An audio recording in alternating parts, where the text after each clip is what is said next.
ਮਿਰਦੀ ਜੀ, हाँ जी। ਸਮਾਜ ਵਿੱਚ ਜਿੰਨੇ ਵੀ ਸੰਘਰਸ਼ ਹੋ ਰਹੇ ਆ हाँ जी। ਉਹਨਾਂ ਦੇ ਵਿੱਚ ਜਿਹੜੇ ਸਟੂਡੈਂਟਸ ਕਾਫੀ ਅੱਗੇ ਹੋ ਕੇ ਹਿੱਸਾ ਲੈ ਰਹੇ ਆ। हाँ जी। ਤੁਹਾਡਾ ਕੀ ਵਿਚਾਰ ਆ ਕਿ ਉਹਨਾਂ ਨੂੰ ਇੱਧਰ ਆਉਣਾ ਚਾਹੀਦਾ ਹਿੱਸਾ ਲੈਣ ਜਾਂ ਨਹੀਂ?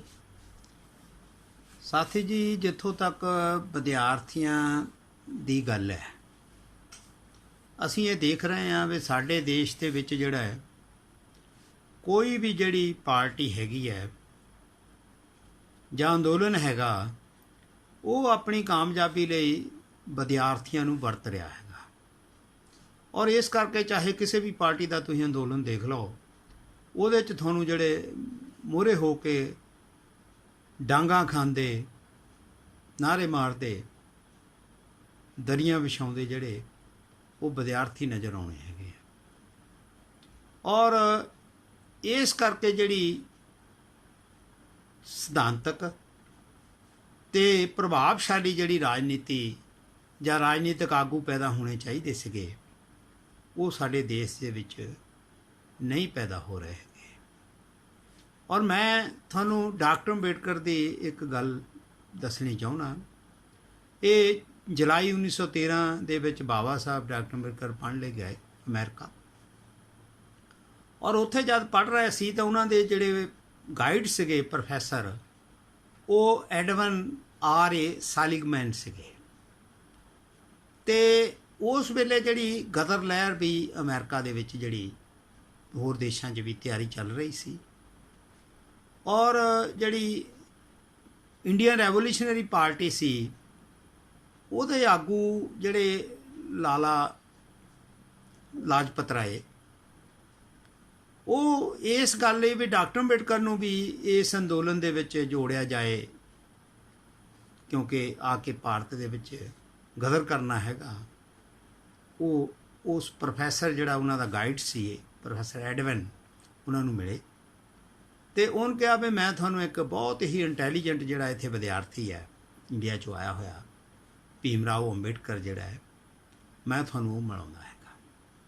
ਉੱਥੇ ਮੁਲਾਕਾਤ ਹੋਈ। ਮੁਲਾਕਾਤ ਦੇ ਦਰਮਿਆਨ 'ਚ ਜਿਹੜਾ ਹੈ, ਉਹ ਲਾਲਾ ਜੀ ਨੇ ਡਾਕਟਰ ਅੰਬੇਡਕਰ ਨੂੰ ਕਿਹਾ ਵੀ ਤੁਹਾਨੂੰ ਜਿਹੜਾ ਭਾਰਤ ਦੀ ਆਜ਼ਾਦੀ ਲਈ ਕੰਮ ਕਰਨਾ ਚਾਹੀਦਾ ਹੈਗਾ। ਤਾਂ ਡਾਕਟਰ ਅੰਬੇਡਕਰ ਜੀ ਬੜੇ ਚਿੰਤਨ 'ਚ ਚਲੇ ਗਏ ਔਰ ਥੋੜ੍ਹੀ ਦੇਰ ਬਾਅਦ ਬੋਲੇ, ਲਾਲਾ ਜੀ ਵੀ ਮੈਂ ਇਹ ਰਾਜਨੀਤੀ ਦੇ ਵਿੱਚ ਭਾਗ ਨਹੀਂ ਲੈ ਸਕਦਾ ਹੈਗਾ। ਉਹ ਕਹਿੰਦੇ ਕਿਉਂ? ਉਹ ਕਹਿੰਦੇ ਵੀ ਦੇਖੋ, ਮੈਂ ਇੱਕ ਤਾਂ ਕਰਜ਼ਾ ਲੈ ਕੇ ਜਿਹੜਾ ਮਹਾਰਾਜਾ ਬੜੌਦਾ ਸ਼ਿਆਜੀ ਰਾਓ ਗਾਇਕਵਾੜ ਹੈ, ਉਹਦੇ ਤੋਂ ਆਇਆ ਹੈਗਾ, ਅਤੇ ਮੇਰੀ ਇਹ ਨੈਤਿਕਤਾ ਹੈ ਵੀ ਮੈਨੂੰ ਉਹਨੂੰ ਪੜ੍ਹਨ ਵਾਸਤੇ ਭੇਜਿਆ ਹੈ, ਮੈਂ ਆਪਣੀ ਪੜ੍ਹਾਈ ਪੂਰੀ ਕਰਾਂ। ਦੂਸਰੀ ਗੱਲ ਲਾਲਾ ਜੀ ਇਹ ਵੀ ਹੈਗੀ ਆ ਬਈ ਕੀ ਪਤਾ ਅੰਦੋਲਨ ਸਫਲ ਹੋਵੇ ਜਾਂ ਨਾ ਸਫਲ ਹੋਏ। ਜੇ ਇਹ ਅੰਦੋਲਨ ਸਫਲ ਨਾ ਹੋਇਆ ਵਿਦਿਆਰਥੀਆਂ ਦਾ, ਤਾਂ ਤੁਸੀਂ ਤਾਂ ਜਾ ਕੇ ਆਪਣੀ ਦੁਕਾਨ ਦੇ ਉੱਤੇ ਦੁਕਾਨਦਾਰੀ ਕਰ ਲਓਗੇ। ਜਿਹੜੇ ਜ਼ਿਮੀਂਦਾਰ ਲੋਕ ਆ, ਉਹ ਆਪਣੀ ਖੇਤੀ ਜਾ ਕੇ ਜ਼ਮੀਨ 'ਤੇ ਕਰ ਲੈਣਗੇ। ਹੋਰ ਜਿਹੜੇ ਵਪਾਰ ਕਰਦੇ ਉਹਦੇ ਵਿੱਚ ਜੁਟ ਜਾਣਗੇ। ਅਤੇ ਮੈਂ ਤਾਂ ਜੇ ਪੜ੍ਹਾਈ ਛੱਡ ਕੇ ਚਲ ਗਿਆ ਤਾਂ ਮੇਰੇ ਪਾਸ ਤਾਂ ਉੱਥੇ ਨਾ ਜ਼ਮੀਨ ਆ, ਨਾ ਮੇਰੇ ਕੋਲ ਕੋਈ ਇੰਡਸਟਰੀ ਹੈਗੀ, ਮੇਰੇ ਪਰਿਵਾਰ ਕੋਲ, ਮੇਰੇ ਸਮਾਜ ਕੋਲ, ਨਾ ਕੋਈ ਜਿਹੜਾ ਸਾਡੇ ਕੋਲ ਵਪਾਰ ਹੈਗਾ ਆ। ਅਤੇ ਇਸ ਕਰਕੇ ਮੈਂ ਤਾਂ ਫਿਰ ਤੁਹਾਡੀ ਗੰਦਗੀ ਉਠਾਉਣ ਜੋਗਾ ਹੀ ਰਹੂੰਗਾ।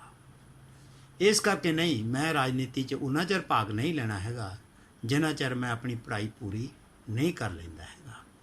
ਹੁਣ ਡਾਕਟਰ ਅੰਬੇਡਕਰ ਦਾ ਤਾਂ ਇਹ ਆ ਵੀ ਸਟੂਡੈਂਟ ਜਿਹੜੇ ਆ ਵੀ ਉਹਨਾਂ ਨੂੰ ਰਾਜਨੀਤੀ 'ਚ ਭਾਗ ਨਹੀਂ ਲੈਣਾ ਚਾਹੀਦਾ ਹੈਗਾ। ਪਹਿਲਾਂ ਉਹਨਾਂ ਨੂੰ ਆਪਣੀ ਕੋਈ ਵੀ ਜਿਹੜੀ ਡਿਗਰੀ ਆ, ਅੱਛੀ ਤੋਂ ਅੱਛੀ, ਵੱਡੀ ਤੋਂ ਵੱਡੀ ਪ੍ਰਾਪਤ ਕਰਨੀ ਚਾਹੀਦੀ ਹੈਗੀ ਆ। ਉਹ ਵਕੀਲ ਬਣਨ, ਡਾਕਟਰ ਬਣਨ, ਇੰਜੀਨੀਅਰ ਬਣਨ, ਹੋਰ ਕੋਈ ਵੱਡੀ ਐਜੂਕੇਸ਼ਨ ਪ੍ਰਾਪਤ ਕਰਨ, ਅਤੇ ਫਿਰ ਉਹ ਰਾਜਨੀਤੀ 'ਚ ਜਾਣ। ਜਦ ਉਹ ਪੜ੍ਹੇ ਲਿਖੇ ਹੋਣਗੇ, ਚੇਤਨ ਹੋਣਗੇ, ਤਾਂ ਉਹ ਰਾਜਨੀਤੀ ਜਿਹੜੀ ਪਾਏਦਾਰ ਕਰਨਗੇ, ਸਿਧਾਂਤਕ ਕਰਨਗੇ, ਔਰ ਦੇਸ਼ ਨੂੰ ਦੇ ਜਿਹੜੇ ਵਿਕਾਸ ਦੇ ਵਿੱਚ ਔਰ ਦੇਸ਼ ਦੀ ਆਜ਼ਾਦੀ ਦੇ ਵਿੱਚ ਮਹੱਤਵਪੂਰਨ ਯੋਗਦਾਨ ਪਾ ਸਕਣਗੇ। ਅਸੀਂ ਹੁਣ ਦੇਖ ਰਹੇ ਹੈਗੇ, ਜੇ ਦਲਿਤ ਬੱਚਿਆਂ ਦੀ ਵੀ ਗੱਲ ਕਰੀਏ ਤਾਂ ਪਿਛਲੇ 30-40 ਸਾਲਾਂ ਤੋਂ ਜਿਹੜਾ ਬੱਚੇ ਜਿਹੜੇ ਆ, ਦਲਿਤ ਬੱਚੇ ਜਿਹੜੇ ਆ, ਉਹਨਾਂ ਨੂੰ ਰਾਜਨੀਤਿਕ ਦੇ ਵਿੱਚ ਝੋਕ ਦਿੱਤਾ ਗਿਆ। ਔਰ ਉਹਦਾ ਸਿੱਟਾ ਇਹ ਨਿਕਲ ਗਿਆ, ਉਹ ਮੀਟਿੰਗਾਂ ਕਰਦੇ ਰਹੇ, ਪ੍ਰਬੰਧ ਕਰਦੇ ਰਹੇ, ਔਰ ਉਹਨੇ ਪੜ੍ਹਾਈ ਵੱਲ ਪੂਰਾ ਧਿਆਨ ਨਹੀਂ ਦਿੱਤਾ ਹੈਗਾ। ਤੇ ਇਦਾਂ ਹੀ ਦਹਾਕੇ 4 ਨਿਕਲ ਗਏ ਹੈਗੇ ਆ 5। ਰਾਜ ਆਇਆ ਨਹੀਂ ਤੇ ਉਹਨਾਂ ਨੂੰ ਪੜ੍ਹ ਨਹੀਂ ਸਕੇ। ਜੇ ਪੜ੍ਹ ਲੈਂਦੇ ਕੋਈ ਨੌਕਰੀ ਮਿਲ ਜਾਂਦੀ ਤੇ ਉਹ ਲੀਡਰ ਬਣ ਗਏ। ਹੁਣ ਲੀਡਰ ਬਣ ਗਏ, ਉਹ ਮਜ਼ਦੂਰੀ ਨਹੀਂ ਕਰ ਸਕਦੇ।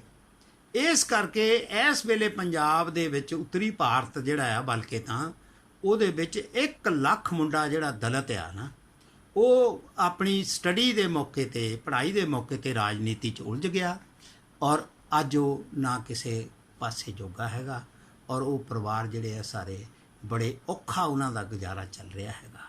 ਔਰ ਦਲਿਤਾਂ ਦੀ ਤਾਂ ਸਥਿਤੀ ਇੱਦਾਂ ਦੀ ਵੀ ਹੋਈ ਹੈਗੀ ਆ। ਅਸੀਂ ਇੱਕ ਇਹ ਸਰਵੇ ਕੀਤਾ ਹੈਗਾ ਬਈ ਉੱਤਰੀ ਭਾਰਤ ਦੇ ਵਿੱਚ 200 ਜਿਹੜਾ ਵਿਦਿਆਰਥੀ ਆ ਜਿਹੜਾ ਰਾਜਨੀਤੀ ਦੇ ਵਿੱਚ ਉਲਝ ਗਿਆ ਸੀਗਾ, ਅੱਜ ਉਹ ਕਿਸੇ ਵੀ ਟਿਕਾਣੇ ਨਾ ਲੱਗਣ ਕਰਕੇ, ਰਾਜ ਨਾ ਆਉਣ ਕਰਕੇ ਅੱਜ ਉਹ ਡਿਪਰੈਸ਼ਨ ਦੇ ਵਿੱਚ ਹੈਗਾ ਔਰ ਉਹ ਆਪ ਵੀ ਦੁਖੀ ਹੈਗਾ, ਪਰਿਵਾਰ ਵੀ ਦੁਖੀ ਹੈਗੇ ਆ।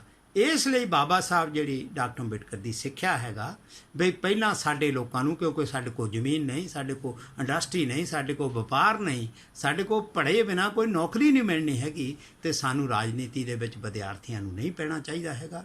ਔਰ ਹਾਂ, ਜਿੱਦਾਂ ਹੁਣ ਅੱਜ ਸਕਾਲਰਸ਼ਿਪ ਨਹੀਂ ਮਿਲ ਰਿਹਾ, ਇਹ ਸਮੱਸਿਆ ਹੈ ਦਲਿਤ ਵਿਦਿਆਰਥੀਆਂ ਦੀ, ਪਰ ਉਹਨਾਂ ਨੂੰ ਪੜ੍ਹਾਈ ਵਿੱਚ ਹੀ ਰਹਿਣਾ ਚਾਹੀਦਾ। ਉਹਨਾਂ ਦੇ ਜਿੰਨੇ ਪਰਿਵਾਰ ਆ, ਘਰ ਦੇ ਆ, ਹੋਰ ਆ, ਰਿਸ਼ਤੇਦਾਰ ਆ, ਹੋਰ ਸਾਰੇ ਲੋਕ ਆ, ਉਹਨਾਂ ਨੂੰ ਇਹ ਸੰਘਰਸ਼ ਜਿਹੜਾ, ਇਹ ਜਿਹੜੀ ਵਜ਼ੀਫਿਆਂ ਦੀ ਪ੍ਰਾਪਤੀ ਲਈ ਇਹ ਜਿਹੜੇ ਲੀਡਰ ਲੋਕ ਆ, ਰਿਜ਼ਰਵ ਸੀਟਾਂ 'ਤੇ ਜਿੱਤੇ ਹੋਏ ਲੋਕ ਆ, ਉਹਨਾਂ ਨੂੰ ਜਿਹੜਾ ਘੇਰਨਾ ਚਾਹੀਦਾ ਹੈਗਾ, ਉਹਨਾਂ ਦੇ ਕੋਲ ਜਾਣਾ ਚਾਹੀਦਾ ਹੈਗਾ, ਉਹਨਾਂ ਨੂੰ ਇਸ ਨੂੰ ਵਜ਼ੀਫਿਆਂ ਨੂੰ ਲਿਆਉਣ ਲਈ ਕੰਪੈਲ ਕਰਨਾ ਚਾਹੀਦਾ ਹੈਗਾ ਆ।